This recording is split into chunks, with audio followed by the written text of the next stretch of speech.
Hello, everybody, and welcome back to the CDI Experience, the CDI retrospective podcast where we talk about all things education, random flowers, infomercials, Christianity, and of course, some weird Nintendo games.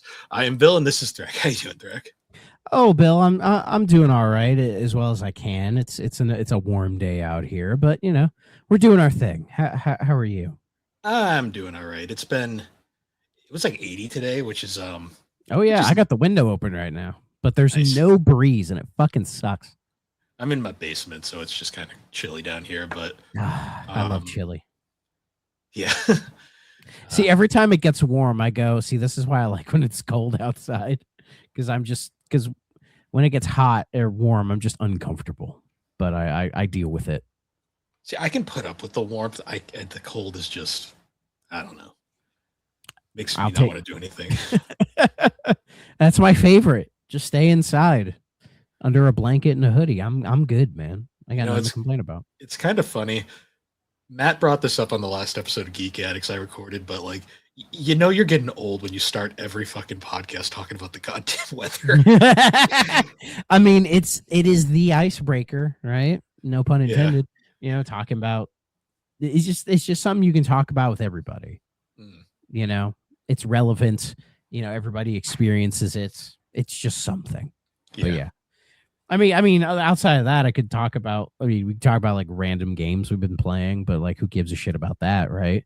I mean, Yeah. unless you really want my opinion on like Dead Space 2, which I Yeah. started up and is really fucking good. But we're not gonna get into that because today, we're finally getting to this one. Because we've been doing this show for a while. It's about time we tackle one of the big games for the CDI, and that is of course Hotel Mario. But before we get to that, we need to talk about our news. And quite a bit of news happened, not in terms of quantity, but like quality, there was quite a bit. The first thing I have is the PS5 going up in price yet again. Oh boy. You know what was the worst part about that?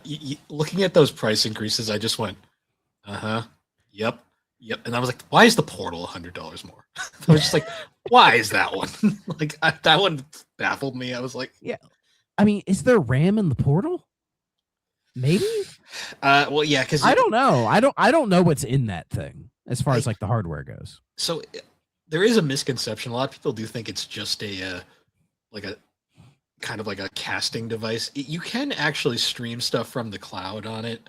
Like if you have PlayStation Plus, the premium, which the price is going up. I'm not getting anytime soon, but Yeah. you can stream that, or you can stream like say digital games. Like I have a Teardown on my PS5. I can stream that directly from the cloud rather than casting it from my PS5, which is nice. Which is better? Oh, the streaming from the cloud seems to work a lot better. The casting is fine until like say I have my PS5 running upstairs, and then I tried to play it down here. Yeah, because it's like three levels. The casting's kind of a yeah. The Portal just turns the PS5 into a Wii U, pretty much. Yeah, pretty much. The screen's beautiful. So yeah, but and I've been able to like cloud stream on my like ROG Ally, my Xbox stuff, and it's not terrible, but I haven't taken it like a super far distance to test the cloud streaming. I mean, at that case, I think I'd be better off playing games locally on it, which you can do. Yeah. But yeah, the price increases for the PS5, if you haven't heard yet, effective starting April 2nd, is in the US, the PS5 is now $650, up from $550. The digital edition is $600, up from $500. And the PS Pro is now $900, up from $700. So depending on what state you live in with sales tax, that's over $1,000. We have now entered $1,000 gaming consoles territory. And I get the sense that the eventual PS6 and Project Helix are going to be similar prices. It's like the Pandora's box has been opened now. And yeah, and then some, and like in Europe and everything, like the price increases like in Europe are the exact same as America, but since the euro has higher value than the dollar, it's way more expensive there. You know, like a PS5 Pro being 900 euros is a lot more expensive than $900. So No, I have yet to meet a single person or see one in person a PS5 Pro. yeah, like there might be people like who listen to the show have a Pro. I don't know. Honestly, if you have a PS5 Pro, let me know because I'm curious. I just want to know if it even like does anything because from what I've heard, it's not really that much of an upgrade. Like I remember watching the video where Mark Cerny was like trying to convince everybody this thing is worth it, and when you're having to zoom into like background crowds and like Ratchet and Clank and be like, look how smoother it is, and it's like, oh, who fucking cares at that point? Like, if you care that much about that stuff, you're a PC gamer. You buy the PC shit. You know, like you don't buy a console for that. So, and even then, it's like, yeah, from what I've seen, like the Pro can make some games run a little bit better, but I feel like any game that runs better on the Pro, if it was just optimized better by the developer, it would run just fine on the base. You know what I mean? Like we're not tapping out the potential of these consoles. It's just developers are not optimizing their games for the consoles. You know, I mean, granted, they have like, you know, all these different consoles and all these different PC specs to make games for. So that might be why optimization isn't what it used to be. But still, it's just like it's rough out here. And then the price increase, if they gave an excuse, it was probably just like, oh, you know, RAM and everything, blah, blah, blah, blah, or whatever, right? Like the normal bullshit. And it's just bad. You know, like prices are bad. And, you know, of course, people online have their own theories and trying to, you know, fanboys trying to justify another, but most people are like, this is bullshit, as it should be. It's bullshit. This is like okay? It doesn't matter who it is. Like, aside from like the hardcore Sony and hardcore Microsoft people, the majority of people have said like, it's just bad on all fronts. Oh, yeah.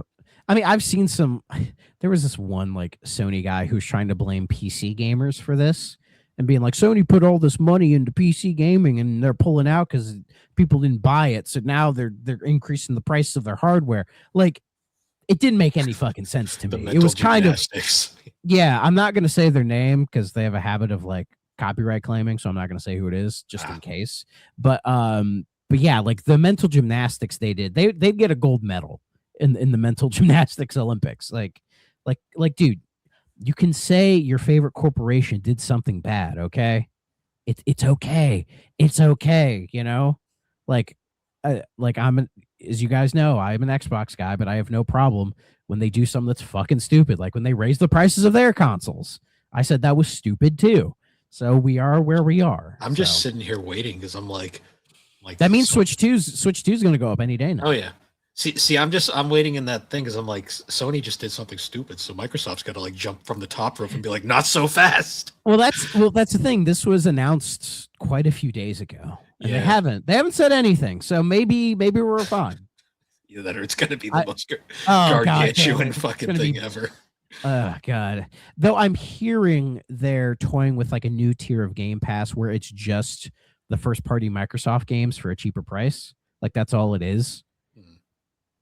We'll see. If it pops up. We'll see. Because I wouldn't be against that personally, but that'd be good for like the people who don't really care and they just want to play the Microsoft games. Yeah, because why not, right? Yeah. But we'll see if that's a real thing. Anyways, we'll talk about Nintendo next. Because you know we got that movie coming out and. You know, reception's been great. Go read some reviews if you're all curious. Some of them are actually funny. But apparently around the same time, a prominent Nintendo insider, as they like to call him, Nate the Hate, has said that reportedly this year we're getting a new Star Fox game, which coincides with Fox McCloud being in the new Mario movie. Says it'll be like a classic style game, so it'll play like Star Fox 64, I assume. It'll probably just be another remake of 60. It'll probably just be before. It'll probably just be another version of Star Fox 64, which is just a remake of Star Fox on the Super Nintendo. And then Star Fox Zero was that. So we've gotten the same game 3 times, but you know, who cares? Who fucking cares, right? 4, they remade it for 3DS too. Oh, I forgot. Shit. Yeah, but you're right. So I mean, we'll see. I'm down for a new Star Fox. If it's just like, you know, a new Star Fox that plays like it should, and it's just nice and pretty. Fine, why not? Straight up. I'm not gonna pay $70 or $80 for it though. No. No, just but that's what it's gonna be. do Assault, but just keep him in the R-Wing and we'll be fine. The fucking I mean, R-Wing I levels liked in Assault, but I liked Assault. I like it too, but like They're not going to do Assault again, though. No. Sorry, Cthusiast Jeff. They're not going to do that again. But that's because I think Namco made it. They didn't make it. yeah, that was made by like the Ace Combat team, from what I've heard. Yeah, so some people from the Ace Combat team, that doesn't surprise me. which is why the on-foot sections are weird. Like not Yeah, bad, but- weird. Yeah, weird is a good way to put it. Yeah, yeah. But yeah, that's supposedly coming this year because I guess we're going to get our next major direct in June, which I'm fine with that. But the other, well, there were two things. One was here, but there was one tangentially where apparently somebody like compounded on this and saying, "Oh, Mercury Steam's actually doing a Super Metroid remake," and like apparently it's going to be like a pixel art, like 2D, like it's not going to be like Dread. It's going to look more like a 2D pixel arty thing, which would be appropriate for Super Metroid. But at the same time, that game doesn't really need a remake. It really doesn't. It's Like I'm fine with remakes, but that one feels unnecessary to me. Like that game is still good by Yeah. today's standards. Like the only thing Nintendo would have to do to modernize it, just make a widescreen, and then you're fine. yeah. And the game's fine. So I don't know. I'd rather just get a new 2D Metroid game. Give us a sequel to Dread. 'Cause I Well, like Dread. Well, according to that, they're working on that and like the sequel to Dread. So they're working on Okay. like both at the same time. Like, yeah, we'll get Metroid 6. Why not? But the other one, the big one that apparently people are saying it's true because Nintendo is kind of mad that this came out, apparently, is for the holiday this year, the big Nintendo game for the holiday is a Switch 2 remake of Ocarina of Time. Now, this isn't the first remake of Ocarina. We had that 3DS one, right? And it lines up because I believe this year is Zelda's 40th anniversary. So, and they haven't said or really talked about it at all, I don't think. Like, really, it feels like this year is like kind of leading with like the Mario anniversary, which was last year, right? So, but it is what it is. How do you feel about an Ocarina of Time remake for Switch 2? I mean, I'm not the biggest fan of Ocarina of Time, but I get that it's important to a lot of people. I don't see anything wrong with that. Like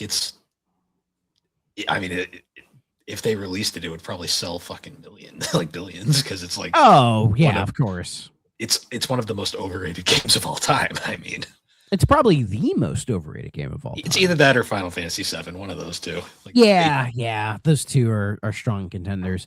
And again, it's not like either game is bad. It's just like no, they're both great games. I didn't grow up with Ocarina, so I don't see the appeal. every time I've tried to play to Ocarina since I was a kid, because when I got my GameCube, I had the Zelda Collector's Edition, which had Zelda's 1, 2, Ocarina, and Majora on them. And Ocarina, like even as a kid, it didn't grab me, man. It just on It's- GameCube, like it just something about it just was weird, and I didn't like it. I feel You like know? it's one of those games where you had to have been there because, like, going Yeah, back for to sure. it nowadays, I'm like, this is just boring. It's not like Yeah, like at Wind least with, Waker like, has a charm to it that still holds up. well, even not even that. If you're comparing, say, like Mario 64, like I'm not the biggest fan of that game either. But going back to play it, it's like okay, I understand. Like I get There's it. like a familiar feeling behind Mario 64. Like you can just pick that game Well, up. that game is like setting a foundation that like so many other games copped from. I mean, you could argue Ocarina of Time kind of does that, but really, a lot of the stuff Ocarina does was done in Link to the Past. You Yeah, know, it really just brought it to 3D, which yeah. Whereas like taking Mario and making him 3D completely revamped how Mario worked. But really, Zelda in 2D and 3D operates very much the same. There really isn't that big of a difference, you know? yeah, just a lot of Z Unless you targeting. really like Z targeting, yeah. And Z targeting was improved with later games anyway. So, I mean, I'm fine with it. Again, if it's not like $70 or $80, I'll probably give it a try because I've always wanted to beat Ocarina just to see what the big deal is, but I can never get past like the second dungeon without just being bored out of my mind. If I do, I'll probably play the 3DS version. Like at this I point, have the 3DS version and it didn't help. So I don't know. It looks slightly prettier. That's really about Yeah. it. Though I'm curious if this remake would be in like the Breath of the Wild Tears of the Kingdom engine, or would they give it like a new art style? Like that, I'll be curious to like what the game's going to look like. I'm sure it'll be in the engine. I'm not sure if the graphics will be the same though. Yeah, yeah, but we'll see. But we'll see as this goes. Like when we get the direct in a couple months, and then also Nate at the end threw that the 3D Mario game was gonna be this year, but it's getting moved to next year. The one game I fucking want for the Switch 2, and it's literally the new Mario game and the new Fire Emblem are like my two big like. Yeah, those are really what I'm waiting for. Yeah, I mean, we'll see how true this stuff is. Nate the Hate, I mean, he doesn't have the best track record. I mean, we chatted in Discord about this, where like he has gotten things right. I'm not saying he's not credible, but there have been numerous instances where he's gotten something wrong, and then people tried to say like you got this wrong, or you gave incorrect information, and then he's like, well, it wasn't me, it was plans change, pal. And it's like, well, yeah, that's true, but like when you are a leaker giving information out into the public, you are taking ownership of that, because you're the one deciding to put that out into the ether, right? So, it's one thing if it's like, oh, it's like this game is real and it's coming out this year and it gets moved to like 6 to 12 months. Like, yeah, that happens, right? But like the big one for me is he had said, I think a couple years ago, that there was a remake of Fire Emblem Genealogy of the Holy War, the Super Nintendo Fire Emblem game. And that it was done and Nintendo's been sitting on it, waiting for the time to release it. And that was years ago. Nothing. Like we've gotten multiple Fire Emblem games since then, even the announcement of Fortune's Weave. That's one where I'm like, were you just wrong on that? Like, because I don't think Nintendo would sit on a remake of that game and then just cancel it because... Like they probably put it out there. Like that's the one where I'm like, dude, like either you were given bad information, like you lied, or there was like a misunderstanding or something. You know what I mean? My thought on Genealogy was always like, that's such a random one to choose from. Like out of all the ones that could get remakes, like probably because it's like the Super Nintendo one. It still has Marth in it. Does Genealogy have Marth? Yeah, I thought Marth was New Mystery of the Emblem. No, he's in Genealogy as well. Is he? That's the one I have not played. I played I'm told it's one of the better games in the series. I played the third one a lot. Yeah, because then I think the sequel to that one was the Thrika 776. Yeah, that's the right? That's the Roy one. That's the only one with Roy in it. No, that Roy's the first GBA game. Thrika is like this weird. I thought Roy was in that one. No, that one's just kind of its own thing. The Fire Emblem series is bizarre. Oh yeah, he's in Binding Blade. Yeah, the one we didn't get. Yeah, but we got him in Smash, I guess. But that was a whole thing. Like, it is what it is, right? Like, I'm not necessarily like living and dying on the words of leakers. It's just, I go on r/gaming leaks a lot just because I'm curious to what people are saying over there. So, we'll see how true this is or not. And we'll just kind of go from there, I guess. Yeah. So moving from one showcase to another, Xbox had that partner preview, and overall, I liked it, but I didn't have like crazy high expectations. It was just like, let's just see what's showing up.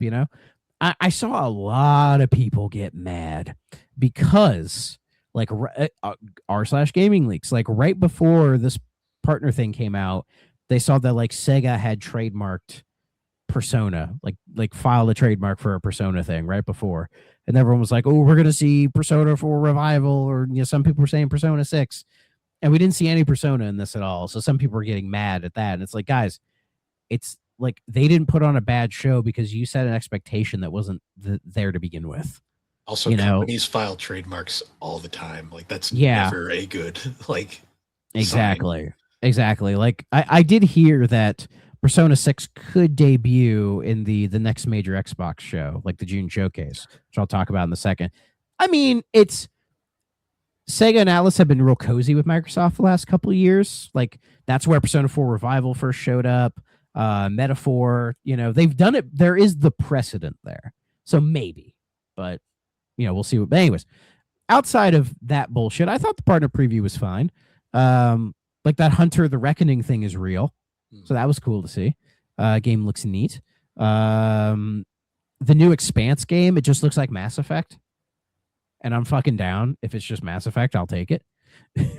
Yeah. I don't think we're series. getting a new Mass Effect ever at this point. I like to believe BioWare is still working on that Mass Effect 4, but is what Fingers it is. Crossed. Yeah. Serious Sam's getting a new game called Shadowverse, where I guess there's a bunch of different verse Serious Sams. I really need to dive deep into that series. I've like barely played it over the years. They look like fun games though. Stranger Than Heaven got a nice long trailer where I guess it's like in 5 different eras and everything. And I think in May or something they're doing a deeper dive into it. I would have liked the deeper dive here, but hey, game looks pretty neat, and I'm just hoping that's what RGG is putting all of their effort into. With some of the issues some of their other games released recently have had. So hopefully it's because they're really putting their focus into this game. Like it doesn't look silly in a way that the Yakuza games are. It might be taking itself a little more seriously, but we'll see. The release date for Super Meat Boy 3D was there, which was the 31st, and of course I'm playing it. If you're video watching, you can see because it's on Game Pass, and it's fun. It's Super Meat Boy in 3D. So if you expected more, then that's your problem. Trying to see what else. Dispatch is coming to Xbox, which I'm very excited for because people were really praising the heck out of that game. So to see it come in here is cool. I will be giving that a check out. Trying to see what else there was here. A big Stalker 2 expansion. A game called Musa Dirty Fate, which looks kind of interesting. All right, the demo for The Eternal Life of Goldman dropped. I played through that a bit. I didn't play through the whole demo because I'm already sold on the game. It's a 2D platformer that has like the smoothest 2D animation I've ever seen. Like the game looks gorgeous. And it's kind of open-ended. I wouldn't call it like a search action thing, but it's a little open-ended. But the gameplay is DuckTales. Oh, okay. Yeah, where you use your cane to like bounce on stuff and all that. And there's some really interesting like puzzle platforming challenges in there. You can customize the cane where you can get like different handles and bodies and everything. It's supposedly coming out later this year. I'm very excited for it. I think it looks really cool. And y'all should download the demo because I feel like Goldman is I feel like we're starting to get that now, where like Cuphead inspired a lot of people to make games of that quality 2D animation, like hand drawing everything. And we're starting to see that with like Mouse PI for Hire and Eternal Life of Goldman. We're starting to see those. And I love that like art style, that style of animation. So more of that is fine with me. And that was really it. There was a couple other things I was slightly interested in, but nothing too crazy. It was a short little thing, and it was fine. Perfectly fine. Nothing wrong with it at all. So if people have issues with it, I feel like that's your problem. I think the biggest thing we've seen lately is it's like, those are some cool games, but no one has enough money to buy all of those right now. Yeah, exactly. So, yeah. But the last thing was I talked about the June showcase. Xbox confirmed their June showcase. It is on Sunday, June 7th, followed immediately with the Gears of War E-Day Direct. So that basically confirms E-Day is, Emergence Day. Yep. Yeah, it's the prelude to one. And they confirmed that it's happening. I'm very excited for Gears of War E-Day. It looks fucking sick. I still think it's weird that after Gears 5 had such a cliffhanger that they're like, okay, now we're going to go back and do a prequel to 1 now. It's like I want the conclusion with Gear 6, but that'll happen later. like Hopefully before I'm dead. that's like the goddamn Metroid cliffhanger that we had for like decades. I don't think it'll be decades, but it's just like, God damn it, guys. But Gear 6 will happen, I'm sure. Yeah, outside that, I think they even said they're doing they're actually doing an in-person showcase this year. Oh, wow. Like they're bringing it back to LA to do here, let me find it. What they said they were doing. They're going to be coming back like in person, I guess, which is kind of neat. Yeah. Why not? So we'll see how it goes. I mean, there's a bunch of games I want to see more stuff on, like, hopefully we get like the release date for Fable. Yeah. That would be nice.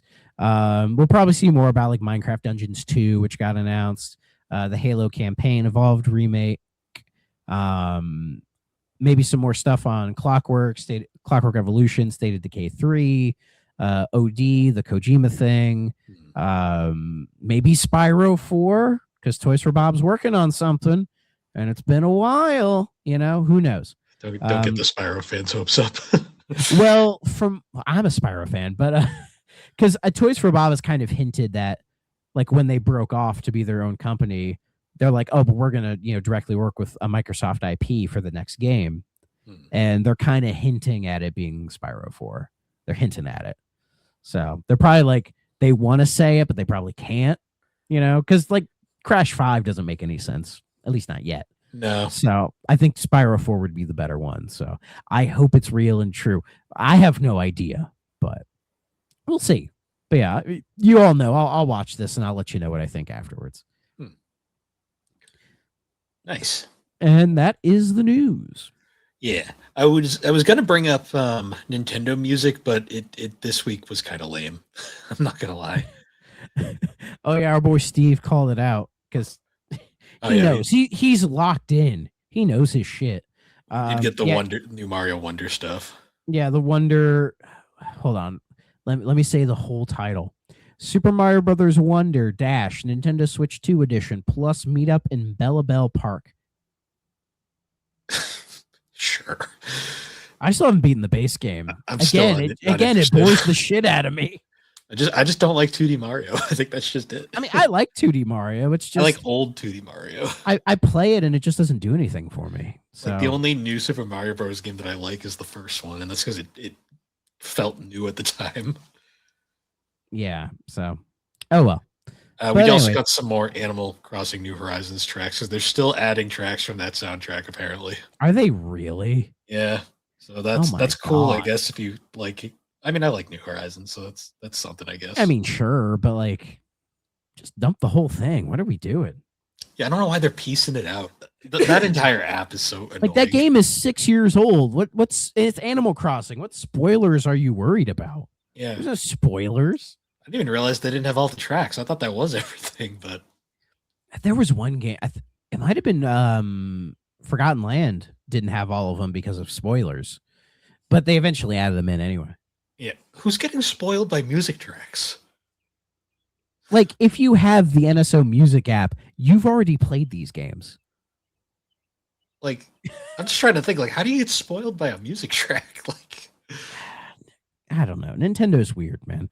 They do a lot of weird things, like letting Philips CDI make multiple games for their Philips CDI experience. And today we were talking about that with the game Hotel Mario. What a fucking game. Released probably the most iconic game for the system, maybe the best on it. It's up there. The CDI Zeldas are pretty iconic as well, but like not for good reasons. But yeah, Hotel Mario was released in July of 1994 for the Philips CDI, a game developed by a company called Fantasy Factory, who, it's a good sign when they do not have a Wikipedia page. Fun fact, years ago when I was first looking into like the CDI and like these games, that used to say Philips Interactive. So more info's probably come out over the years, but for a long time, a lot of people probably didn't even know that company existed. But what's crazy is when you pop that game up, it just has the screen Fantasy Factory like staring you. What did those people think that was? Like that's not the engine the game's running on. Like, what are we doing here? But anyways, but yeah, like their Moby Games just has this game. So yeah, and it's one and doneers, right? So the story goes from what the research I've done. For those who don't know, obviously there is a bit of a misconception. Some people claim the CDI came out of the infamous Nintendo CD, the Super Nintendo CD deal. So a little kinda.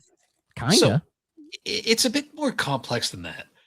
So everyone knows the whole story of the Super Nintendo CD. Originally, Nintendo went to Sony to make the CD add-on for the Super Nintendo to compete with the TurboGrafx Sega CD.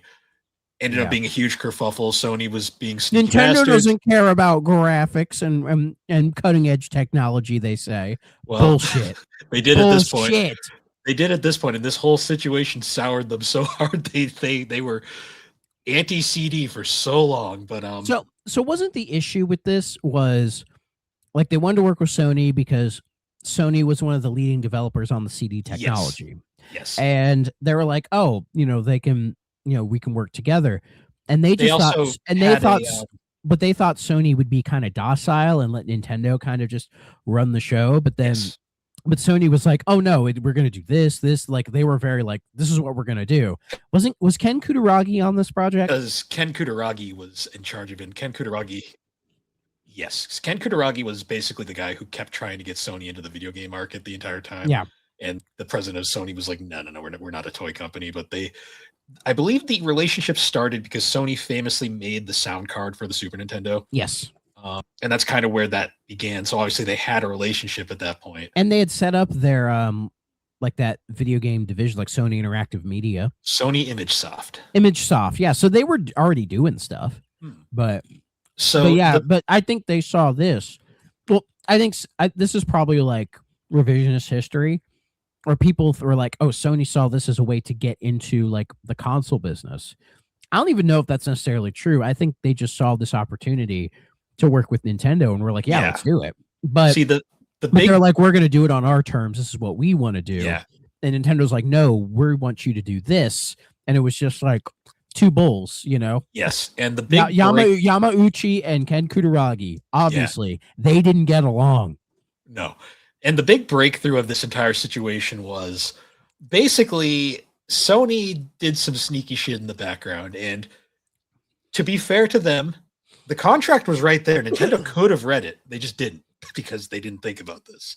Basically, what Sony did ignorant was ass companies. Pretty much. Basically, what Nintendo discovered was Sony was going to get full publishing rights to all the CD games for the system. Nintendo was going to get basically nothing. Like they were going to get royalties on like the hardware, right? Yes, the hardware, and then of course still cartridge sales because they were making. This reminds me of another console where it was like one company would get the like the 3DO where they would get the royalties for like the hardware, but like not the software. Yeah, it was a I don't think that works. No, it was a good idea on paper, but didn't really work in practice. Yeah. But essentially what happened was Nintendo decided, basically when Nintendo discovered this, rather than doing like a sensible thing and like, calling renegotiating, they decide to do the equally sneaky and then make a separate deal with Philips behind Sony's back. Philips was also another company responsible for the CD-ROM, the CD technology. I believe it was the two of them working together. Yes. And what's funny is this is the bit of the misconception. A lot of people think the CDI came out of this whole agreement. The CDI was already something Philips was making. It just was it was a weird thing floating in the background because we'll get into it a little bit more, but the CDI really wasn't a video game platform in the truest sense. It was kind of it was like a glorified DVD player that could play video games when you really think about it. But it's interesting how like Nintendo saw Sony being a sneaky boy, like usual, and they said, "Screw you back. We're going to be a sneaky boy, like they've done in the past too." So it's so funny just seeing like these two. When you kind of look at their histories, they're both. I wouldn't call them villains, but they've done villain shit. I mean, they're evil corporations at the end of the day, right? Oh yeah. And both of them are like surprised that the evil corporations doing evil things, crazy, and they're both like pointing at each other, and it's like, are you shocked? Like, it's just Yeah. how this stuff works. And then Phillips is just like, I'm Phillips. Hi, Yeah, how you doing? Phillips You is know? like Phillips probably wasn't even aware of the Sony deal. No, because wasn't the story like when Nintendo announced the CD add-on to people?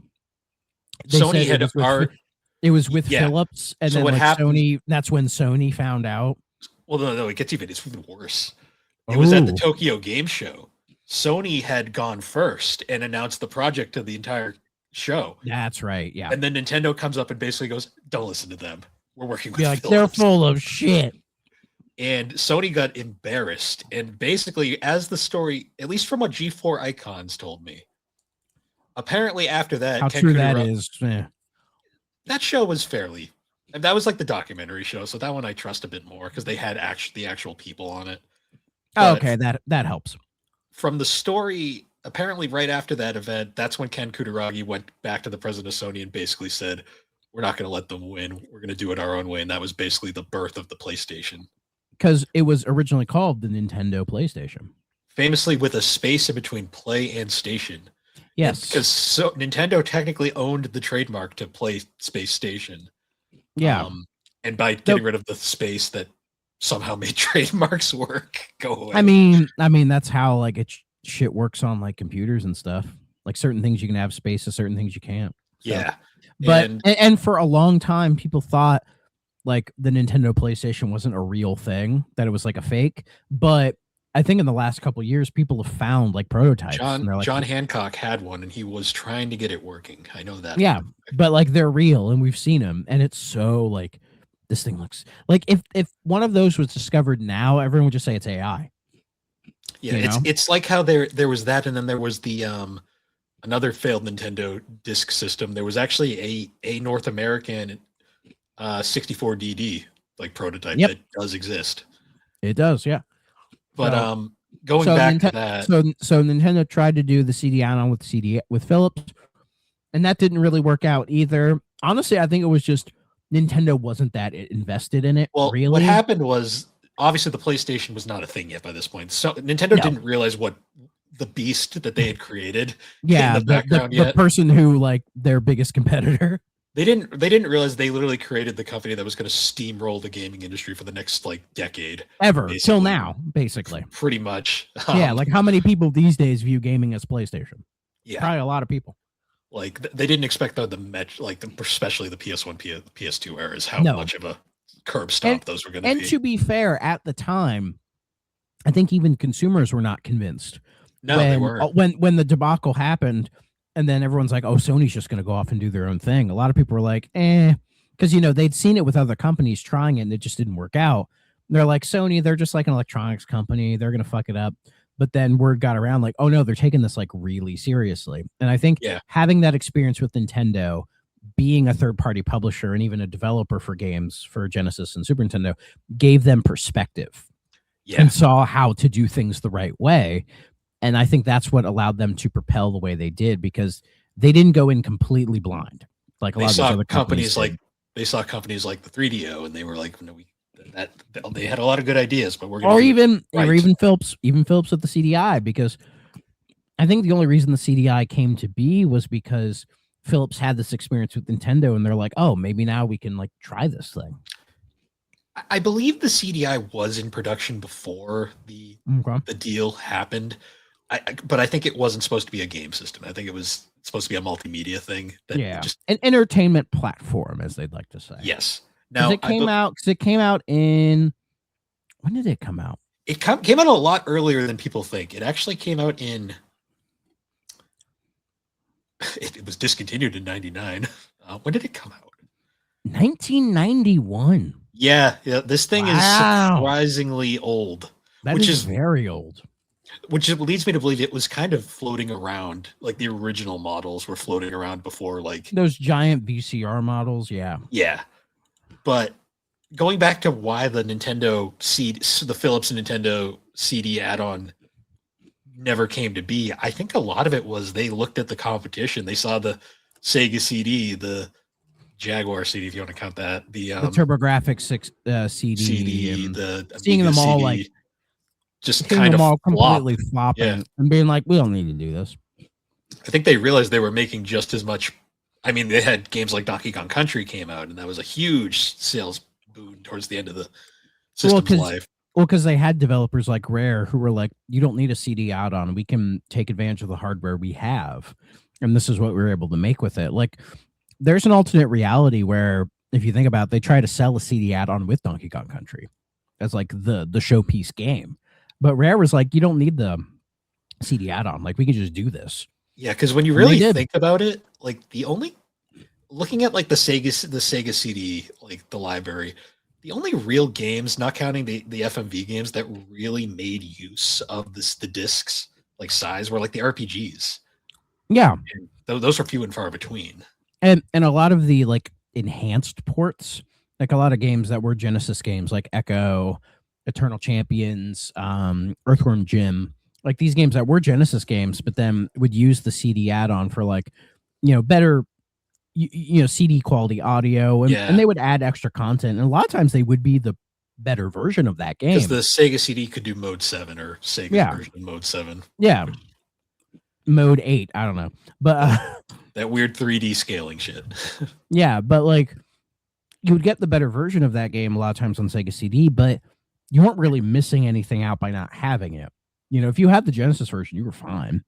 Yes. It was really like games like, say, Sonic CD, or the RPGs like Lunar and Shining Force CD that were like, oh no, this is like really trying to make use of this technology and do something neat with it. And I've said before, I think the Sega CD is kind of an underrated thing. It is, and it's not as much of a failure as people make it out to be, because it did sell like 2 million, which isn't bad for an add-on. But I think they had higher expectations of it. Well, yeah, it was supposed to change the world, which it definitely did. Yeah, and it just so was what it was. But I don't think Philips had that idea with the CDI. No, and I guess going back to the biggest like thing that Nintendo did not anticipate with this deal was in the process of the deal, they basically told Philips that for making this, we'll let you use some of our characters for your whatever you have over there. And that's how these games came to be, basically. Yeah, so we have the 3 Zelda games, as everybody knows: Wand of Gamelon, Faces of Evil, and Zelda's Adventure, the Unholy Triforce, and then Hotel Mario. But this wasn't the only Mario game planned for the CDI. There's famously Super Mario's Wacky Worlds, which was going to be a follow-up to this game and Super Mario World. And you can play that, the prototype of it online, and it's a very rough prototype. It is. I did play actually a bit of it after I played Hotel Mario a bit, and it's unfinished. That's the best way to put it. It's a game I would have been really curious to see, like, them make like a traditional 2D Mario platformer, how that would have worked out, And then apparently there was another game they were thinking of called Mario Takes America as well, but but I don't think that left like pre-production at best. No, there's no info on that at all. Yeah, because I think by that point it was just a case of they'd realized this wasn't working and they were just kind of abandoning the CDI after that, because Hotel Mario didn't. I was gonna say it wasn't even just like these games, like the CDI hardware was kind of a flop in general. Yeah, because you can tell it just wasn't really made to be a video game console. It just kind of became one because of the connection Philips gained from trying to work with Nintendo, and then Nintendo saying like, this isn't going to work out, but you can make like a Mario game if you want. Sure, why not? They were kind of lax on it, but it's not like this is the only Mario game Nintendo hasn't like made and let people do. There's been like a couple of like PC things, like Mario Teaches Typing and all that stuff. So they've licensed the character out before, but some people have made the argument that this game is one of the reasons why Nintendo is so strict with things these days, because they're like, we let it out of our hands and look what happened. They made a perfectly mid game. We can't allow that. Yeah. At least for Mario. I mean, we can get into like the deep stuff later, but like, I didn't think this game was terrible. No, the really. game itself is fine. Like it's people I've seen you look back at old reviews from like back in the day before people knew what this game was. Like And like they ABGM. yeah, well, I mean I love James Rolfe, but he does exaggerate the fuck out of a lot of his old reviews. Well, and he barely played it. He only he plays played the a couple first levels in screen. the first. He played a couple of the first stages, and that was it. Didn't bother. Yeah.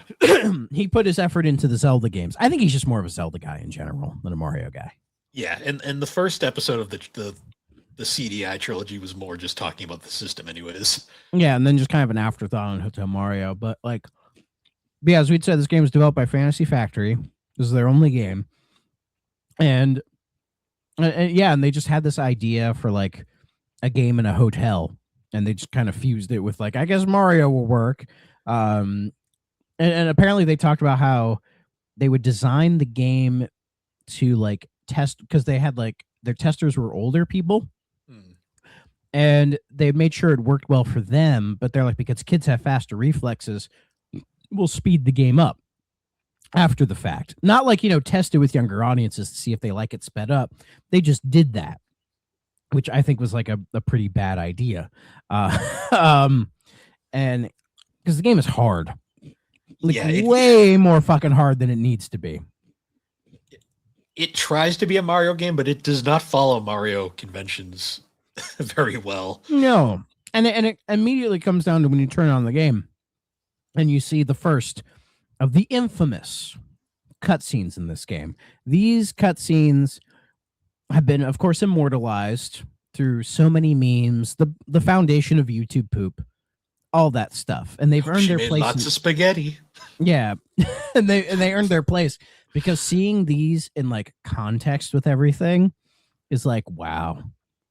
Holy What's crap. funny is I don't think they're as amazing as the Zelda ones. I think the Zelda ones are more nuts. The Zelda ones are funnier just because of the whole story of how they were made, where they like flew in Russian animators because you killed me. Good. Good. But there isn't a lot of those because the cutscenes are very short. Like you get little ones in between each set of levels. And then if you find the secret in certain levels, you get an extra cutscene. And that's really about it. They're more they just kind of come and go. The animation is horrendous. I don't know if it's the same animators who did the Zelda games. I doubt it. Probably just similar style. They're mostly known for they were outsourced to Ocotillo Pictures, animated by Terry O'Brien, Kathleen Swain, and Benita Versh. Good for them, I guess. If only they got royalties for all this stuff, man. Do they want the royalties? I mean, if it pays for your house. I guess. When did this game come out? 94. Apparently, so Mario 3? Ocotillo Pictures. I pull it up and I'm seeing a website. I don't know if it's the same one, but they talk about like 3D animation. It might be the same company. I don't know. That would be crazy. I'm like, they're still in fucking business? Really? So the game came out in 94. By this point, like I think Mario World was like the newest Mario game. Yes. So their ideas for that's what I actually find. Oh my God, it's the same one. Ocotillo Pictures credits. I'm scrolling through. They've done a lot of stuff in the middle of it. Hotel Mario CDI game. They actually keep wow. They good still for them exist. Good for them for actually. Yeah, they're still around. That's crazy. Because so many companies will pretend their masterpieces don't exist because they're ashamed of them. Looking at you, Sony Bend. But also in the same credits, they have like, we did animation backgrounds for Who Framed Roger Rabbit. I'm sure they didn't have a ton of budget for these. Oh yeah, for sure. But that's crazy. The company that did these cutscenes is still around. Who voices Mario? I need to know who that man is. The name is in the. If you look at the Wikipedia article, it's in there. Oh, is it? Okay. Oh yeah. I'll have to look that in. Yeah, they don't have Zelda on their credits, so they didn't do those. Yeah, the Zelda cutscenes are like a bizarre amalgamation of different people. Bizarre is the way to put it.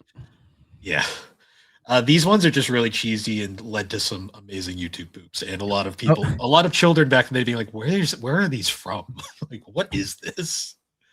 Oh, here's a fun fact I learned. The company that did the Hotel Mario stuff also did they call it gameplay assets for Clay Fighter 2. Good for them. Good for them. Learning so much today, aren't we, kids? So yeah. I guess the best way to describe the game is it's essentially kind of a throwback to like classic old school arcade Mario, like Mario Brothers, where it's basically an arcade game, and the whole goal is you have a number of levels with a bunch of enemies on screen, and essentially what the goal is you're supposed to shut every door on the stage to move on to the next one, and you can go up and down elevators. There's an occasional power up that'll come up, like the fire flower does technically exist in this game. The way you get the power ups is if a door is closed in the stage, if you go and open it, stuff might come out. Yeah. Because you can get the star as well. Yes, the star. But what I hate about the star is it changes, like you get the little sparkly thing, but the music doesn't change, and there's no like sound effects. So there were so many times I would die because I thought I still had the invincibility, and I didn't.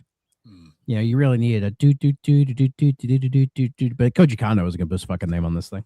No, no. I love the music too because it's so. It's not bad. I don't hate it.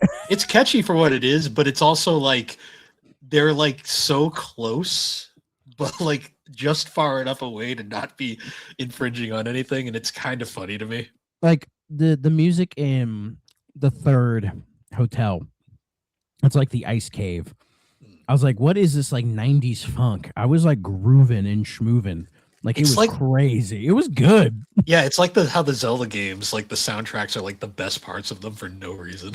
Yeah, it's crazy. But apparently, initially this game was not going to have jumping. It was only no. Again, this is a Wikipedia thing, but it's according to Stephen Radish, who did work on this game. He said jumping was added after a suggestion from the daughter of one of the engineers who had played previous Mario games. Was like, why doesn't Mario jump?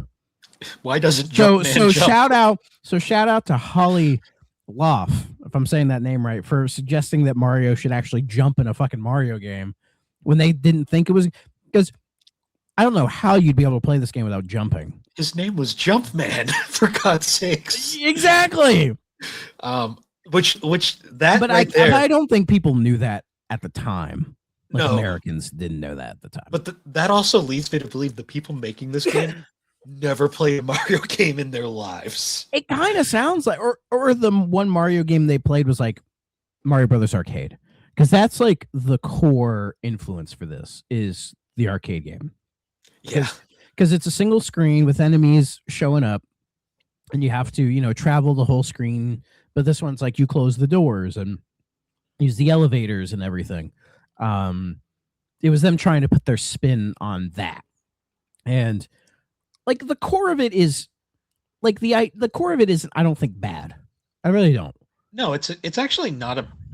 I could see this working as like a modern game if it was made better, or like a mini game, like in a Mario game or something, where it's like, oh, close all the doors in time to get a bonus, like a Captain Toad. Actually, that would be like a genius Nintendo thing to do, as like a little mini game in like the next Mario game. I don't think they'd ever want to reference this game though. No, they wouldn't. But that would be such a cool, like just like a little nod, if you know, kind of thing.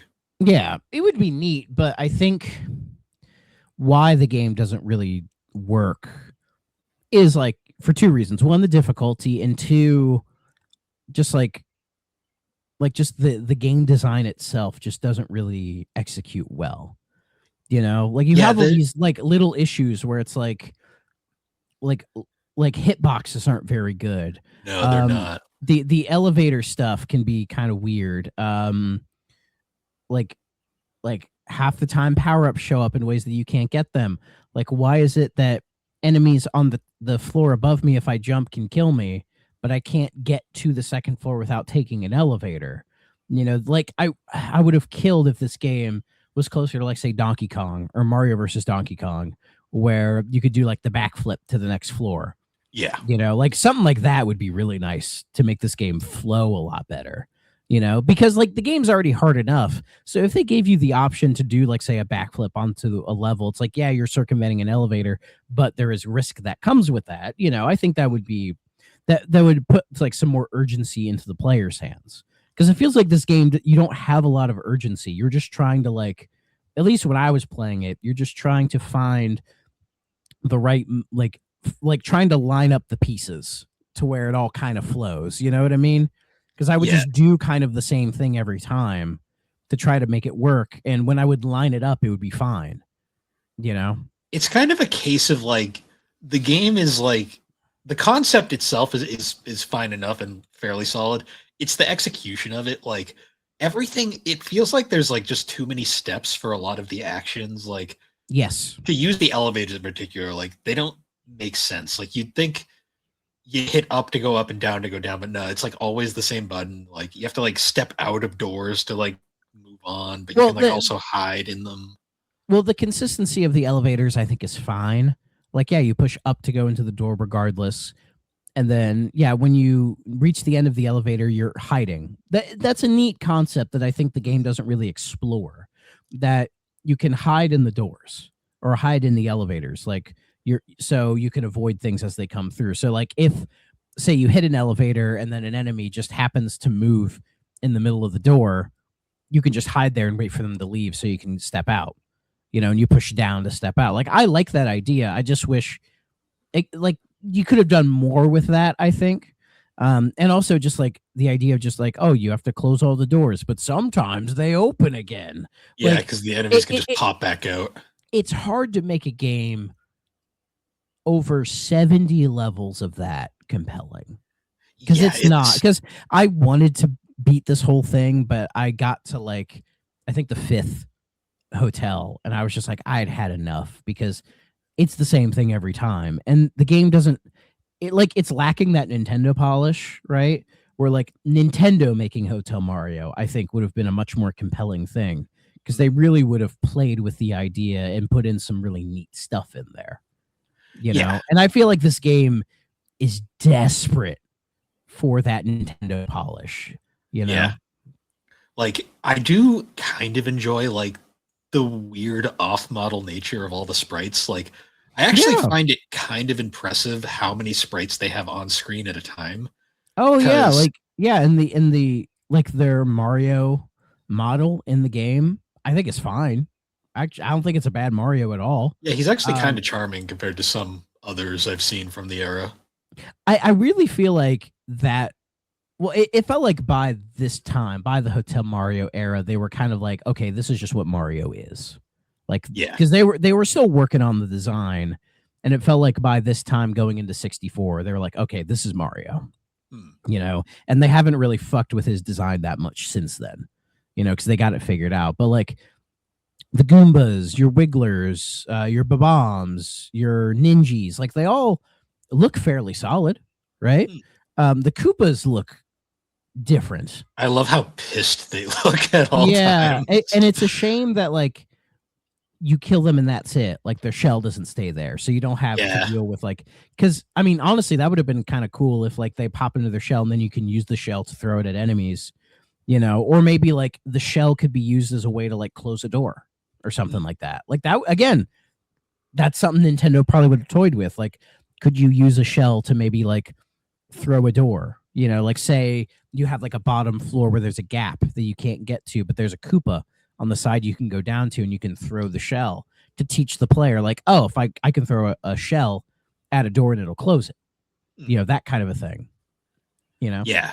Like because I find the game's presentation interesting in a lot of ways because that's a way to put it.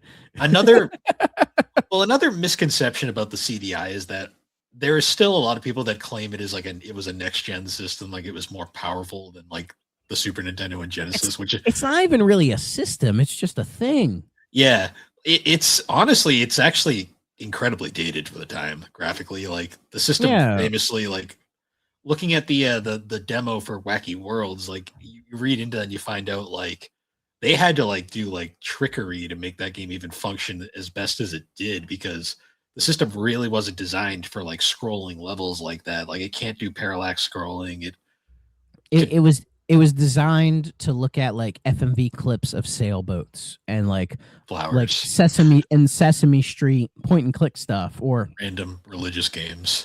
or play Jeopardy. I actually Yeah. like the CDI version of Jeopardy, but that's neither here nor there. Like, that's what it was designed for like, stuff like that. But It wasn't meant to be a gaming system. That's why, like, when you look No. at the default controller for the damn system, you got it's the it's a crappy- TV remote with an analog stick. yeah. There's that one or the spoon. Everybody loves the spoon. Oh, the spoon. Yeah. But then you just have like kind of like a standard controller that's them just being like Genesis controller. Sure. Yeah, we'll you just had use two. that. You had two options. You had Genesis controller and Super Nintendo controller. Yeah. So They were was both what it- ass. Like, Yeah. Yeah, exactly. But no, like when I was reading this game, they were talking about like art style. They were influenced by like Disney and like they said like Lord of the Rings. But I feel like or like J.R.R. Tolkien. But I think they're specifically with the Tolkien talking about the Ralph Bashki Lord of the Rings from the 70s, because that kind of animation style, especially like the backgrounds, like Yeah, the especially backgrounds, I in see in it. the tree stage, reminds me very much of Bashki Rings. Like it just has that sort of look to it, which is kind of neat because yeah, with the presentation, like it not being a Nintendo game, it's allowed to have kind of a different vibe to it. And in some instances, I do like that because it's fresh and it's something, unique for the series. Like a lot of the design or a lot of the aesthetic choices they make in this game, Nintendo would never make in a million years. No, You know? Nintendo is very safe, and Yeah. And well, at this time they weren't because they were still establishing what would make Mario Mario, Nintendo had just So- at this point, Nintendo had just put out the Mario Brothers movie. So Yeah, well, they put That's- out World, and World was kind of like for them the pinnacle of the series in 2D, pretty much. yes, Even though I disagree with that, but that's another conversation. So, they were moving on to 64. So this is kind of ends up being a weird. Yeah, 'cause this afterthought. is- and what's crazy is like people who worked on this game tried to claim that like Nintendo. I mean, they said Nintendo was pleased with the finished product. That I believe. yeah, That Nintendo probably looked at it and went, sure, why not? Get out the door. But they had said that there were rumors that Nintendo was considering porting Hotel Mario to the Super Nintendo. I don't believe that. That one, I wouldn't be surprised if, say, they were, like, say, in a meeting showcasing Hotel Mario, that maybe one of them threw out, like, oh, maybe you could port this to the Super Nintendo. And they probably just went, maybe. We'll think about it. It was probably just that. Like, just just kind of think an of that offhand meme. comment. I just think of that meme of like putting the hand on the shoulder, just being like, like yeah. Sure, buddy, yeah. Um, But again, as we've said, like Nintendo making a stab at this probably would have been a little bit more interesting because unfortunately what we have here, it's fine, but again, it just doesn't work. And it's not like everyone talked about like, oh, this is like a shit game, one of the worst video games ever made. Like not even close. Like I've played so much worse shit than this. It is mind-boggling, right? Like this game is mid, but like the problem, is that it's just really hard. it's Like yeah, enemy placements are ridiculous. The fact that like again, like your hitbox is ridiculously big, and some of the things the game asks you to do are just like, come on, guys. Like this is like unfair even by 1994 standards. yeah, this game is more interesting in the fact that like it functions the way it does, like Yeah. because considering the fact that apparently they were going to not have jumping, leads me to believe they'd never made a game like this before in their lives, and they were literally making this from the seat of their pants. And I think, Yahoo! honestly, thinking about it, Nintendo probably saw this, went, "Oh, it's not 100% shit. Good enough, fine." Yeah, they were probably focusing on other things at the time. They probably So- checked it just to be like, make sure it wasn't like abysmally bad, and they were probably just like, "Oh, yeah, that's fine." So do you think Phillips showed them just the gameplay and didn't show them the cutscenes? Because I can't imagine Nintendo approving those cutscenes. I can't imagine Something- Nintendo looking at the scene where Mario goes into the room, like it's the second stage where you have all the electricity problems, right? Yeah, the second hotel. and then you go in. I think it's the 4th level, where if you go into a random closed door, you can get rid of it by going in. And Mario's like, "Well, now there's your problem." You know, Too and he many sounds, toasters. yeah, and he sounds all Italian like this. You know, again, He- this was pre. Well, I think Martinet was there at that point as Mario. I think but he had- Fundamentals was out. yeah, but he hadn't. But again, it hadn't set the stage. Like 64 canonized it. Yeah. So they're still in the spot. And I mean, Martinet has talked about how when he was doing 64, everybody was doing the gruff Italian voice, whatever. And he was like, well, I need to do something different. And that was the Yahoo, it's me, Mario, you know, and that's what stuck, right? So It was kind of like, so it doesn't surprise me that Mark Grew is his name, who did both Mario Brothers and Bowser, would go with the gruff Italian voice. But anyways, like he goes in and he's like, yeah, too many toasters. Like I always say, oh, toasters, toast.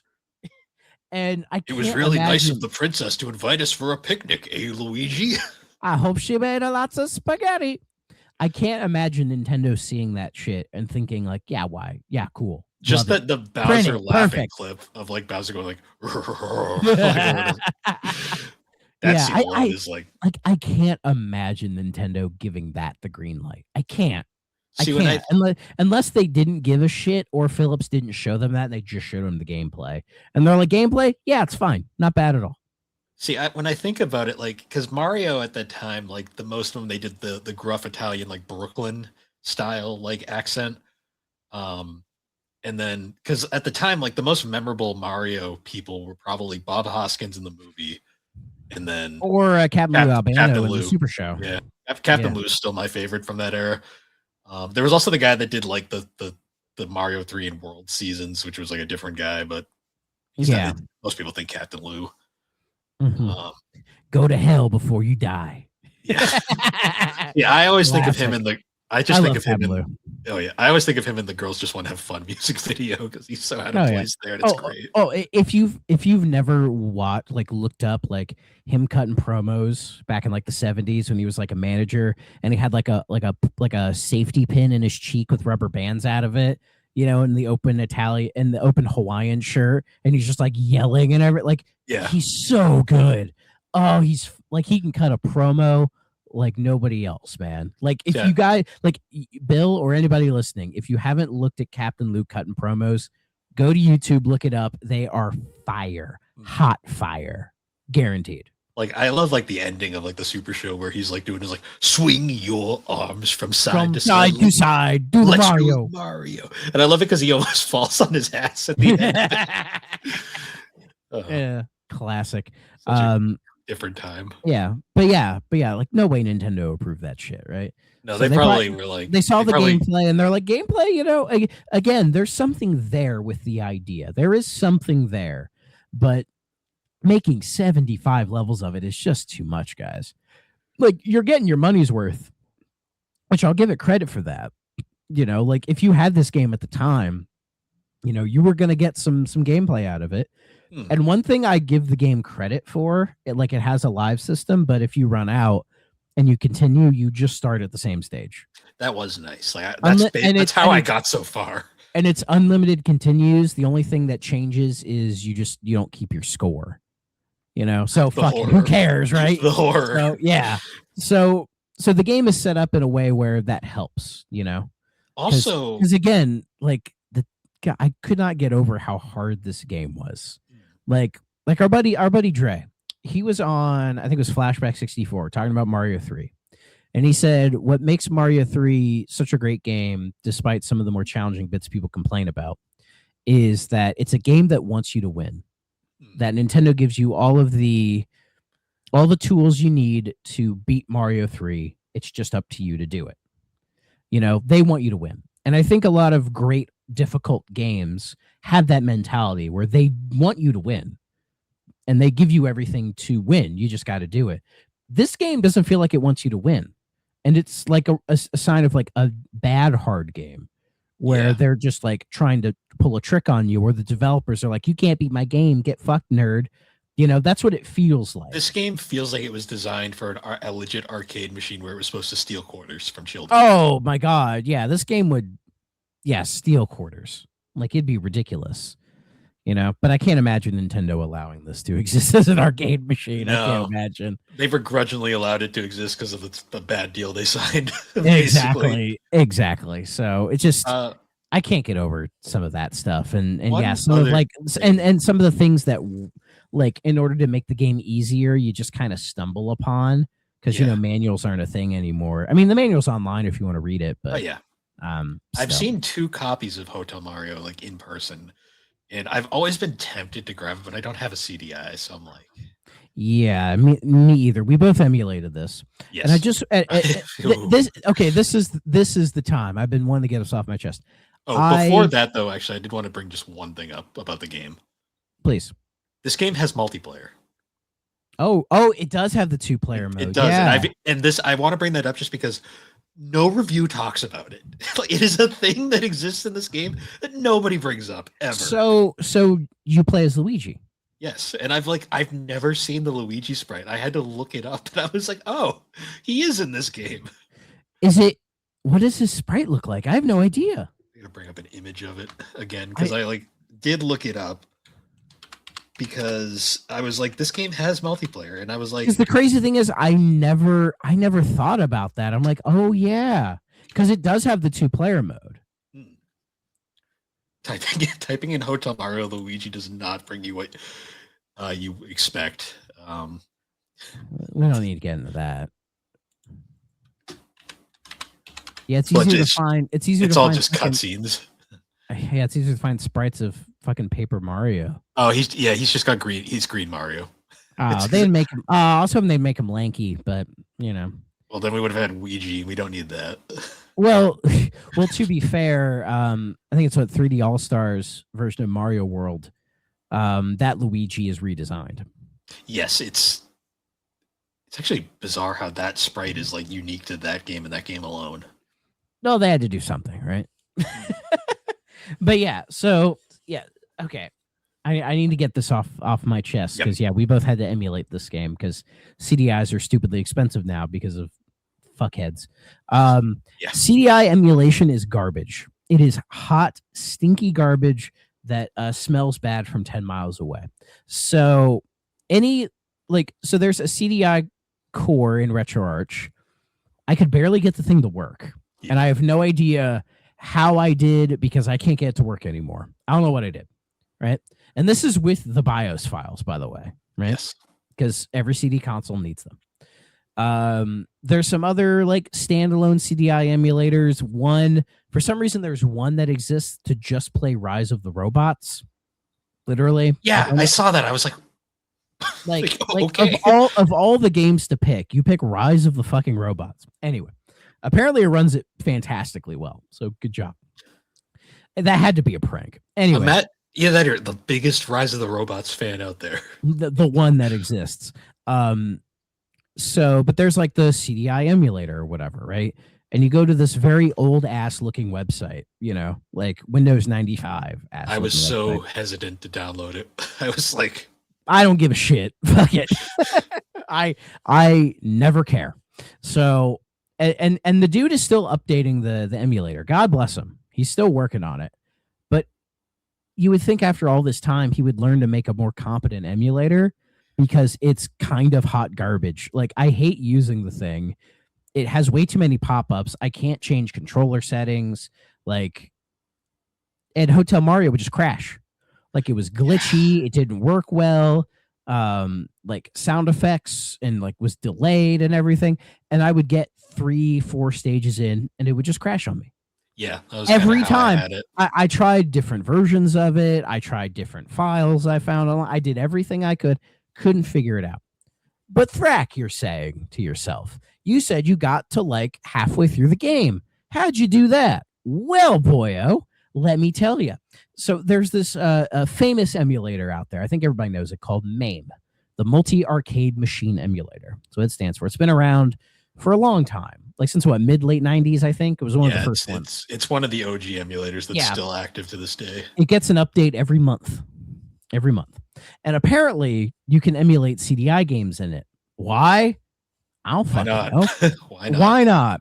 So I was like, you know what? Let me give it a shot because if MAME can't get these games to run, we're doomed. So I got it working in MAME. So that's how I was able to do it. But this might be sacrilege to some people.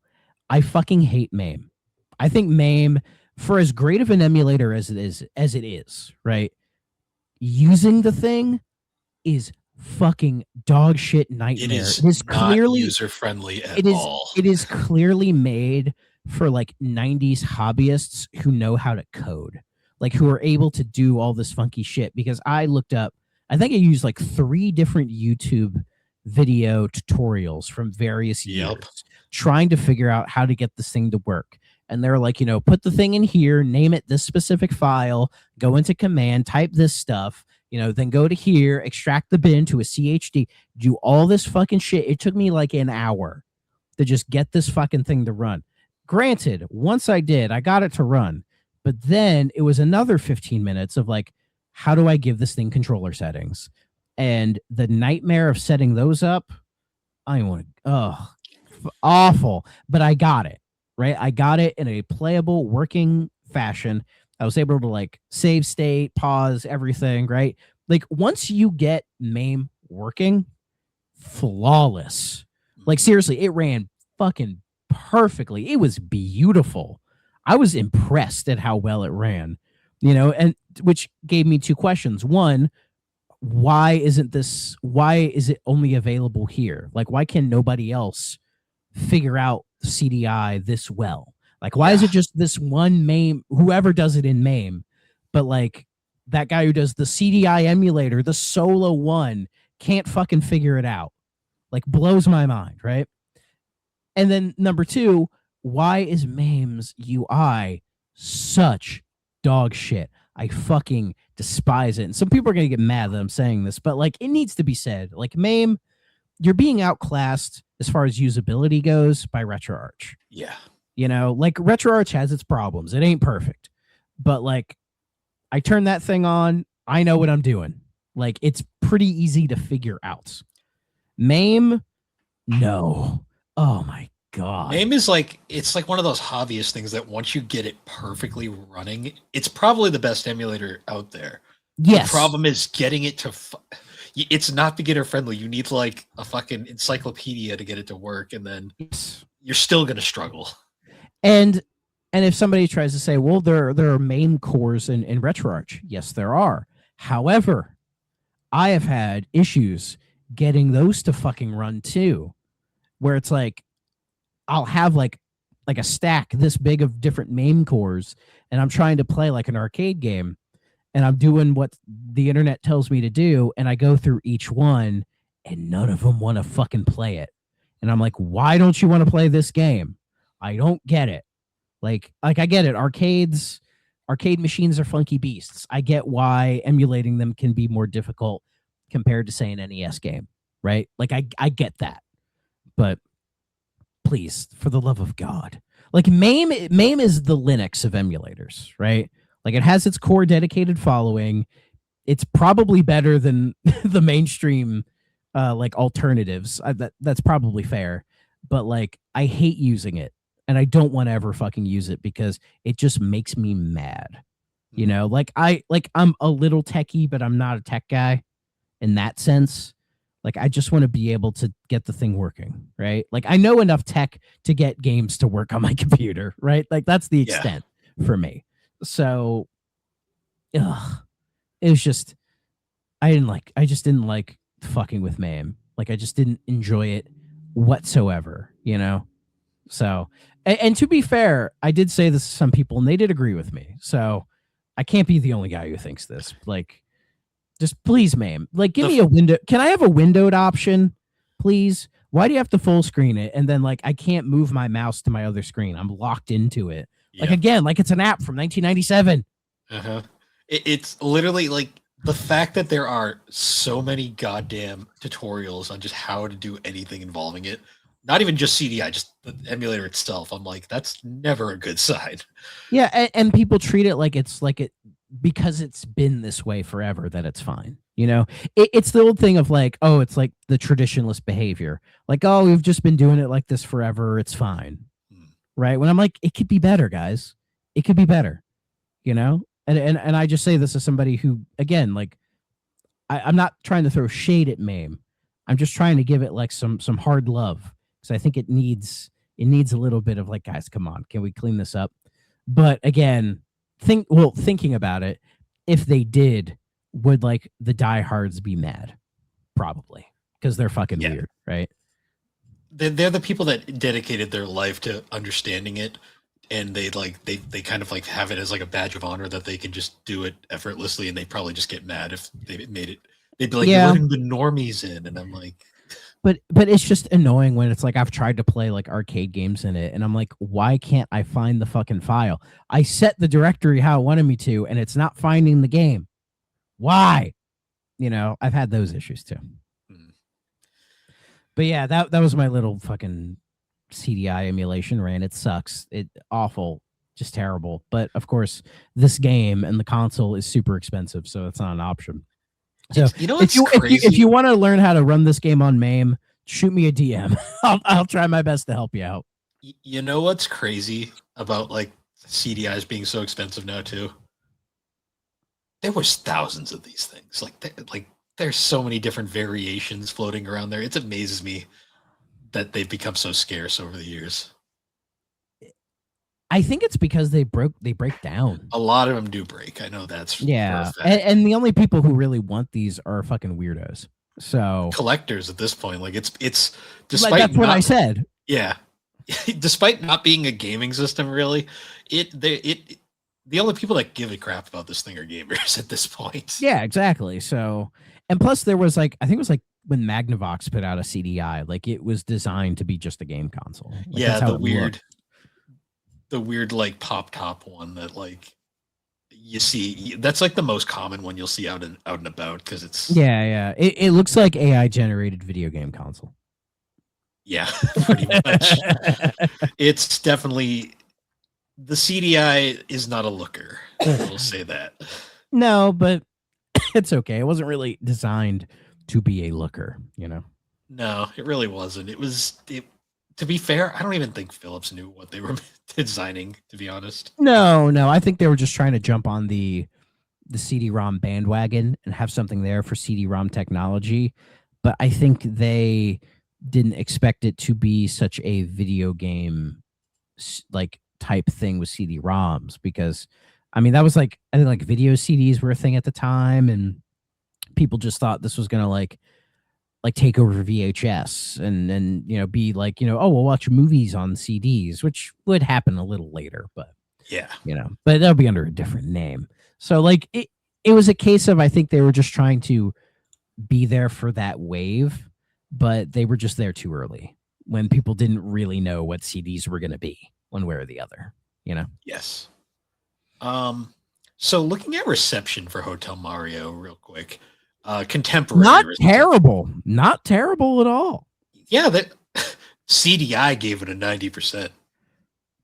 I mean, you look at that library and it's like, you know, it kind of is comparatively. That's actually kind of funny.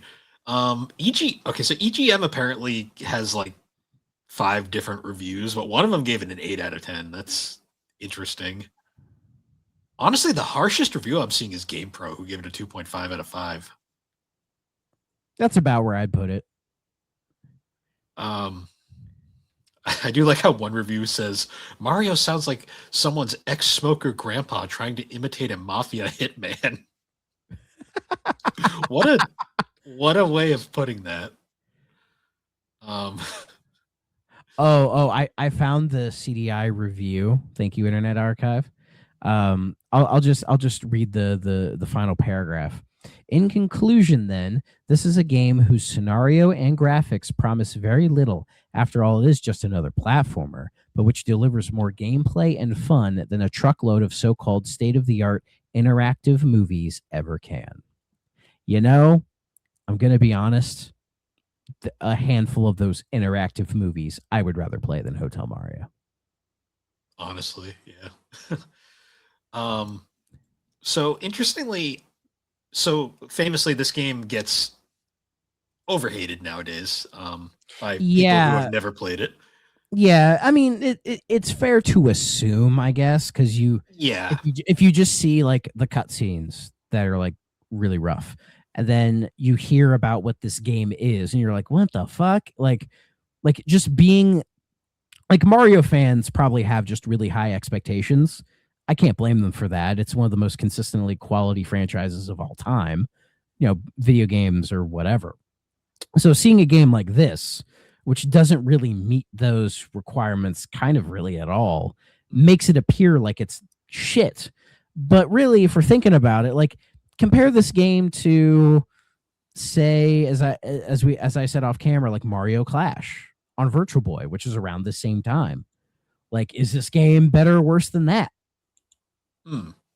You know? So what I found really funny is Game Radar in 2017 did a top 50 worst games of all time list, and this game was put at number 48, which I'm I don't even kind of think like, this game doesn't even crack the top 50. no, it really doesn't. I actually did want to boot up this list real quick just to see the games that. Oh, I have it real quick. So the game below Hotel Mario is called Hooters Road Trip. Oh, I fuck yeah, I have that game.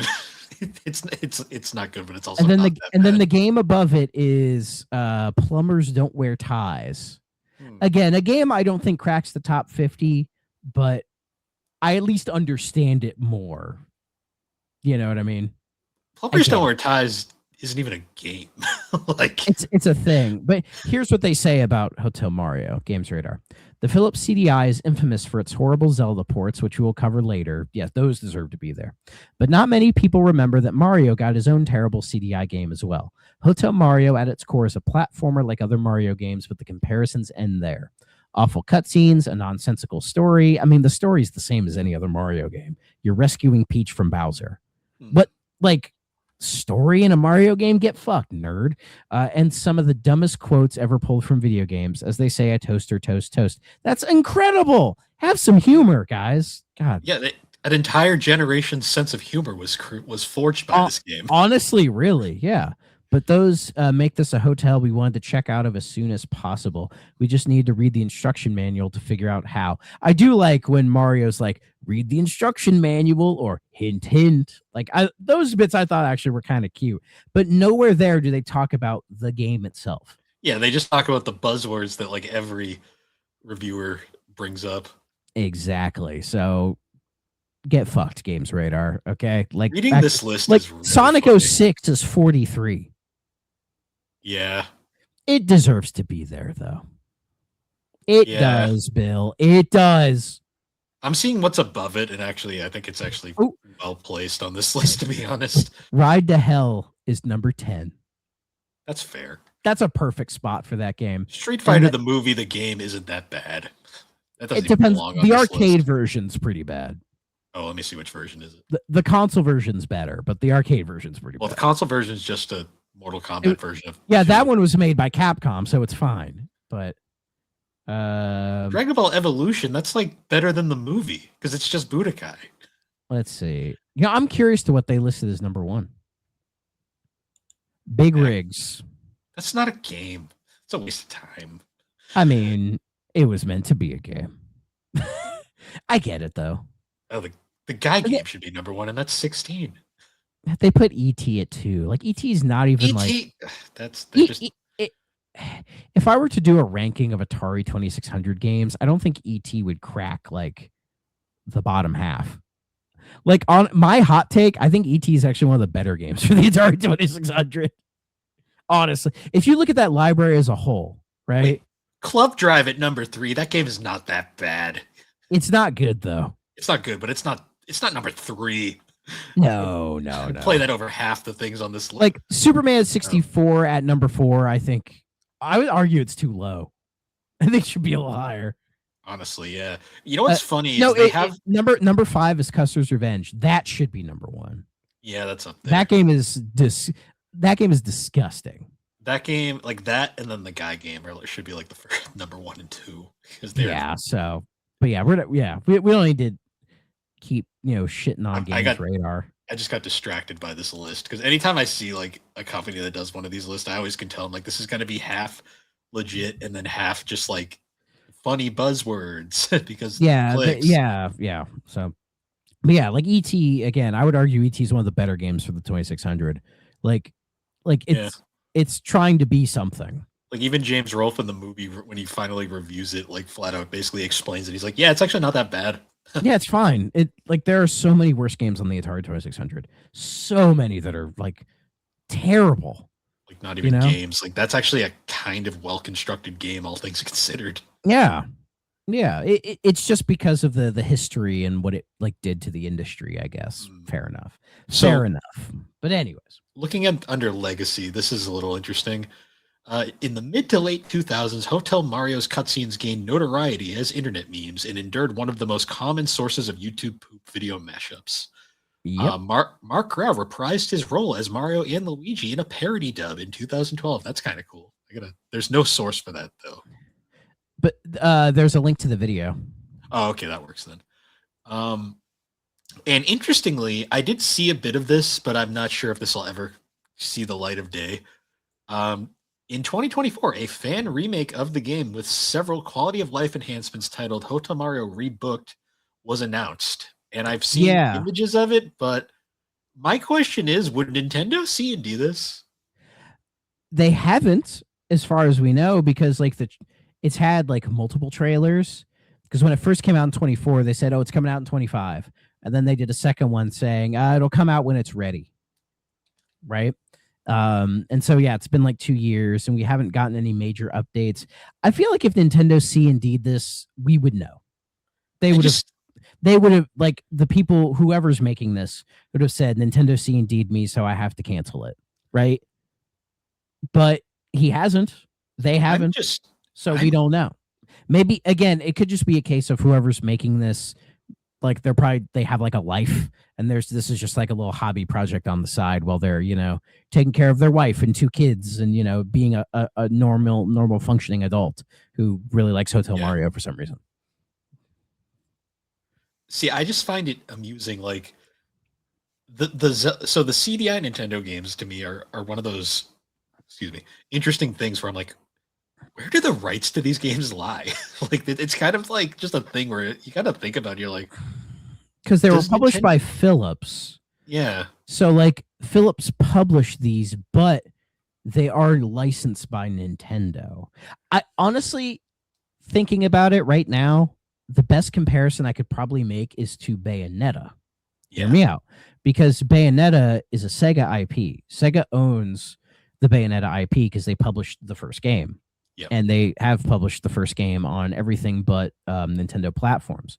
So for Bayonetta 2 and Bayonetta 3, Nintendo licensed the IP from Sega to publish it on their platforms specifically. So it's a case of like Nintendo has rights over 2 and 3 and even like Origins, but at the end of the day, they're licensing that from Sega. So I think Sega has the final say. I think that's how that would work. And I think with Hotel Mario, it's the same thing. We're like, yes, Philips probably still has rights to Hotel Mario, but at the end of the day, Nintendo gets the final say. I wonder if it's like kind of a case of Nintendo probably sees this, but it would require them to acknowledge Hotel Mario exists. And they probably are kind of like, they're hesitant to do that. I mean, they've acknowledged the Mario porn, so. Well, they bought that. They own the rights to it. I mean, that's more than acknowledging it. Yeah. See, well, I don't think that was probably like damage control or what they was damage control. That was straight up. Hotel Mario isn't damage control. Like, I mean, they know this game didn't ruin Mario's reputation. Like, not at all. Not even remotely. No. I would argue like other Mario games they've made have hurt the reputation more than this game. The movie probably did more than this game ever did. Yeah. And there are, some mainline Mario games I'm not the biggest fan of, but it is what it is. Yeah. It's honestly just a weird, fascinating game that kind of that exists and isn't as bad as people make it out to be, but it is also not a good game. Yeah. Like, most people who shit on this game didn't play it. Oh yeah, most people they saw AVGN's review. They saw the Screw Attack top 10, which also, by the way, Mario 2 Doki Doki is on their top 5 worst Mario games. But list. Yeah, like that's a good game. Like that's a, but that was an era where people thought the Japanese Mario 2 was better because it was more real compared to the American Mario 2. They thought it was better because most people hadn't played it, and then they played it. Yeah, and they're like, well, this one was made by Miyamoto, so it should be good. Again, it's that thing video game people do where, like, if it comes from Japan, it has this mythical status to it that, like, makes it better than Western products, when it's like, that's not true. And I think Mario 2 is a perfect example, because the Japanese Mario 2 fucking sucks. American Mario 2, fantastic. Because Japanese Mario 2, like the Lost Levels, that's literally the first ROM hack. That is literally what that game is. And that is the hardest Mario game. Like, even playing Hotel Mario, which is super hard, I'm like, it's not as hard as Lost Levels. Like, that game is unfair. Well, Lost Levels was designed just to be bullshit hard. Yeah, like, it was legit meant to be. And that's why I don't like it, because I'm like, this goes against, like, Mario's, like, ethos, really. And, like, again, neat ideas in there, but I think if they were being more conscious about those ideas in 2, they would have done it in a way that was, like, more appealing to, or it would just be easier and more fun to play, in my opinion. Yeah, like Mario 2 reminds me of, like, Kaizo Mario World, or like Super Mario Bros. Frustration, if you want to bring up another classic internet meme. Oh, yeah. I love that video. You're breaking my balls, Mario! God! I love that video. I've seen that video so many times. Anytime I see that pop up in my feed, I'm like, I gotta watch it again. Oh, yeah. When the algorithm recommends it to me, I'm like, yeah, let's have some fun. Like, it's definitely an early 2000s video, because some of the language in there, I'm like, oh, you can't say that anymore. But it's still fun. Like, it's not the worst. No, it's just my favorite quote in that is where he goes, "It's like watching an episode of Family Guy." Like, that was the early 2000s too. That was like, people have been shitting on Family Guy since it existed. Yeah, it hadn't become truly shit though at that point. Yeah. It's fucking worse than Ann Coulter. I mean, she's the devil, but we're not getting into that. Yeah, as a child, I did not understand any of those jokes, but yeah, and watching it now, you're like, I get all those jokes now. It's so much funnier. Like, that is an ancient internet meme that's up there with, like, the goddamn, like, Dragonite guy, like, just stupid internet shit. I can't remember last time I watched Dragonite guy. I can't remember. See, that was the internet humor we got, like, not this fucking skibbity 6-7 shit. Like, I mean, to be fair, we view that stuff the way, like, if we were our age now, back then, would view that stuff. Fair. You know, it's just all cycles, man. That's all it is. No. Very true. But yeah, Hotel Mario.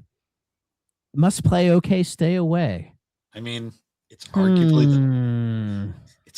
the best game on the CDI. Yeah, really. Depending on who you ask. Yeah. And I think, even regardless of the quality of the game, I just think, for how infamous it is, it's a must play. Yeah, it's honestly like, I think people just need to play it to, like, see what it really is. You know what I mean? I think it's a must play so people can have a proper opinion of it and not just echo everyone else. Everything else. I agree with that sentiment. I will take that. Yeah, like must play, like, you need to play this. You need to know. You know? Like, don't trust what people say. Trust what we say, not those people, and just go play it for yourself. Because really, at the end of the day, the only way you're going to form a good opinion about a video game is if you just play it for yourself. Yes. And so that was Hotel Mario. It's amazing it took us 136 episodes to get to this one. I know. Like, I mean, we've been talking about a lot of other stuff, like Creature Shock and Crime Patrol, like, there was a lot of, if we'd started with the big stuff, like, people would have petered out. We had to build up to the big stuff, so. It's amazing we waited this long to even talk about the Nintendo and, like, Sony development stuff, and, like, one of the biggest stories behind the CDI. I mean, it's crazy. Again, we were just kind of warming up the audience. We had to warm them up with Dragon's Lair. And That's for sure. and when we talked about Flashback, remember when we talked about Flashback? Feels like forever ago. Yeah, it's been an interesting journey talking about a system that literally no one cares about aside from the game we just talked about today. Well, there's a few others as well that people Yeah. care about. Well, we're saving those for a later date. Yeah, But, for later. But they'll never top Mad Dog McCree. No. No. That was a big one. So good. But yeah, so anyways, guys, once again, thanks for joining us on the CDI Experience. So you can find the CDI Experience on all the major podcasting platforms, you know, the fun ones. You can also you can also find us on the Superpod Network, superpodnetwork.com. Awesome site. Whole bunch of gaming podcasts, videos, blogs. They just actually started finally putting out those GVA blogs that we did. Thrax actually just came out recently. Oh yes, on the cult classic from Game Freak called Drill Dozer. So go read that. That was quite a fun game to play. So it was interesting to think about it kind of in context to Game Freak's overall history. So yeah, go read it. It's interesting how like when they're not stuck with the minuscule budgets that Nintendo gives them to make Pokemon, they actually make some pretty decent games. I mean, it has me excited for Beast of Reincarnation to see what that game's going to be all about. And that comes out in August. So I look forward to it. Yeah, thank you, Game Pass. So I don't have to pay any money for it. Nice. And I have a review coming out as well. It should be whenever the boss man gets around to it. I think he's getting back into the swing. So. Yeah. No rush on that. When it comes out, I'm sure I'll post about it. But yeah. Anyways, other than that, though, once again, thank you for joining us, guys, and we will see you all next time. Bye. Maybe we should talk about the Flowers of Robert Mapplethorpe next. Yeah.